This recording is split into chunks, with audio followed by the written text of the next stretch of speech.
చంద్రబాబు నాయుడు గారు తీసుకొచ్చిన పథకాల్లో అతి చిన్న పథకం శ్రీశక్తి పథకం. దాన్ని అమలు చేయడానికి కూడా సంవత్సరంన్నర కాలం పట్టిందా చంద్రబాబు నాయుడు గారికి అని జగన్ గారు అయితే ప్రశ్నిస్తున్నారు. చిన్న పథకం పెద్ద పథకం అంటూ ఏముండదు జగన్మోహన్ రెడ్డి. చిన్న పెద్ద నువ్వు మాట్లాడొద్దు. పెద్దవాళ్ళేంటో పెద్దవాళ్ళ పట్ల గౌరవం ఏంటో తెలియదు. నువ్వు చిన్న పెద్ద అని వెనకేసుకురాపాక.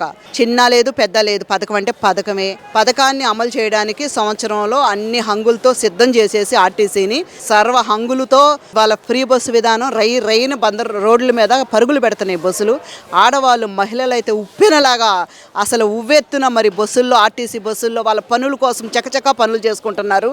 నువ్వు ఒక్కసారి మేడ దిగి కిందకు వచ్చి మరి మహిళలను చూసావు అంటే వాళ్ళని మరి ఇంకో మారువేషంలోనో ఎలాగో అలా వచ్చి వాళ్ళని కలిసావు అంటే వాళ్ళు చెప్తారు నిజంగా అసలుకి ఏది గొప్ప సాయం, ఏది మంచి పని అని.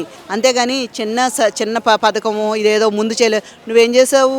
పింఛను ఇవ్వడానికి ఒక పింఛన్ని విడతల వారీగా సంవత్సరం కొద్దిగా పెంచుకుంటూ 4,000 చేయడానికి నీకు 4-5 ఏళ్ళు పట్టిందయ్యా. నీకు 1,000 రూపాయలు పెంచడానికి నువ్వు చెప్తున్నావు 1,000 కోట్లు కేటాయించారు. ఇవాళ 2,000 కోట్లు పై చిలుకు మరి ధనాన్ని రాష్ట్ర ప్రభుత్వం నిధి నుండి తీసి ఈ రోజున నా ఆడబిడ్డలని చెప్పి చంద్రబాబు నాయుడు గారు ఈ పథకాన్ని చాలా సక్సెస్ఫుల్గా చేస్తున్నారు. చాలా సంతోషంగా ఉండారు ఈ ఆడపడుచులు. ఇంకా చంద్రబాబు గారిని కూటమి ప్రభుత్వాన్ని అసలుకి వాళ్ళ ఓన్ చేసేసుకున్నారండి. వదలరు.